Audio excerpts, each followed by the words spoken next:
#ask Dr. John Watts అని type చేసి మీ questions అడగండి, తప్పకుండా రిప్లై చేస్తాను. ARYTBE 10 రోజులు ఫంక్షన్కి వెళ్ళాలి. టేప్ టైప్ హెయిర్ ప్యాచ్ వాడవలసి వస్తుంది. వాడిన తర్వాత ట్రాన్స్ప్లాంట్ చేయించుకోవాలనుకుంటున్నాను. స్కిన్ ఏమైనా ప్రాబ్లం ఉంటుందా సార్? Please reply. మీరు ఫంక్షన్కి వెళ్ళాలనుకుంటున్నారు, దానికోసం ప్రత్యేకించి టేప్ అప్లై చేసే హెయిర్ ప్యాచ్ వాడాలి అనుకుంటున్నారు. అండ్ ఆ 10 రోజులు అయిపోయిన తర్వాత మళ్ళీ ఆ ఏరియాలో హెయిర్ ట్రాన్స్ప్లాంటేషన్ చేయించుకోవాలనుకుంటున్నారు. హ్యాపీగా హెయిర్ ట్రాన్స్ప్లాంటేషన్ చేయించుకోవచ్చు, ఎటువంటి ఇబ్బంది లేదు. కానీ మీరు ఈ 10 డేస్ కోసం ఏదైతే ప్యాచ్ వాడబోతున్నారో, మీకు ప్యాచ్ అప్లై చేసే కంటే ముందు వాళ్ళు ఏం చేస్తారంటే ఆ ఏరియా అంతా నీట్గా ట్రిమ్ చేస్తారు. ఆల్మోస్ట్ షేవ్ చేసినట్లుగా అనిపించేలాగా ట్రిమ్ చేస్తారు.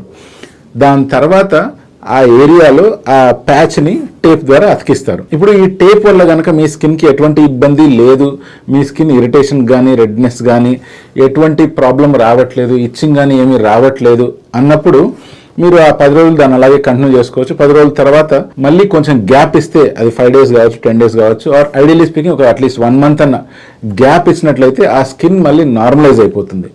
అలా నార్మలైజ్ అయిన తర్వాత మళ్ళీ మీరు హెయిర్ ట్రాన్స్ప్లాంటేషన్ ప్లాన్ చేయొచ్చు. అలా కాకుండా 10 డేస్ వరకు ప్యాచ్ అప్లై చేసి 10 డేస్ తర్వాత ఇమీడియట్గా హెయిర్ ట్రాన్స్ప్లాంటేషన్ చేయించుకోవాలి అంటే మీ స్కిన్ కనుక నార్మల్ ఉంది అంటే చేయొచ్చు. బట్ మీ స్కిన్నే కనుక రెడ్ అయిపోయి లేదా లైట్గా స్వెల్లింగ్ వచ్చి లేదా ఇంకేదైనా ప్రాబ్లం కనుక ఆ స్కిన్ మీద ఉన్నట్లయితే మాత్రం ఇమీడియట్గా హెయిర్ ట్రాన్స్ప్లాంటేషన్ చేయించుకోవడం కుదరదు. మీరే కనుక హెయిర్ ట్రాన్స్ప్లాంటేషన్ అనేటువంటిది ఇమీడియట్గా కాకుండా 20 డేస్ ఆర్ 1 మంత్ తర్వాత చేయించుకోవాలనుకున్నారు అంటే అప్పుడు మీరు ఆ టేప్ లాగా అప్లై చేసేది ప్యాచ్ వాడుకొని నెక్స్ట్ మీరు ట్రాన్స్ప్లాంట్ చేయించుకోవచ్చు.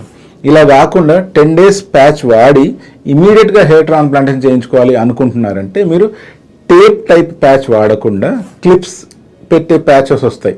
సో మీ సెలూన్లో అటువంటి ప్యాచెస్ని అడగండి. సో ఆ క్లిప్స్ పెట్టుకున్నట్లయితే తర్వాత క్లిప్స్ తీసేసి ఎక్కడైతే మీకు బాల్నెస్ వచ్చి ఉంటుందో ఆ ఏరియాలో మళ్ళీ ప్రశాంతంగా ఇమీడియట్గా ట్రాన్స్ప్లాంట్ చేసుకోవచ్చు.